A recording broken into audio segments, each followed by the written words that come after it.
এর আগে ২-৩ বার আসার কথা ছিল, কয়েকবার এসে এসে ফিরে গেছি, অনুমতি হয় নাই। এখন দাবার গুটি পাল্টে গেছে, দাবার গুটি পাল্টে গেছে। এক মাঘে শীত যায় না, কিন্তু আমরা স্মরণে রাখি না, ভুলে যাই। এটাই বড় আফসোস প্রিয় ভাইরা। তো এটা ওয়ার্ম আপ প্রোগ্রাম, এটা ওয়ার্ম আপ উদ্বোধনী প্রোগ্রাম, বিভাগীয় প্রোগ্রাম আমার জানুয়ারি থেকে শুরু। তো যা যা করছেন আমার সাথে পেকুয়াতে সব কিন্তু বয়ান দিব, ওই জায়গায় সব বলে দিব পেকুয়াবাসী কি করছে।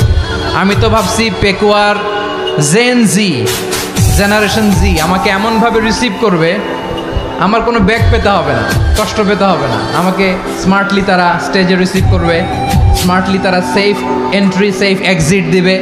তো বাস্তবে তো উল্টা, একেবারে উল্টা। আমি জানি জায়গা নাই, ওই যে দেখছেন উত্তর রেডি আছে, আমি জানি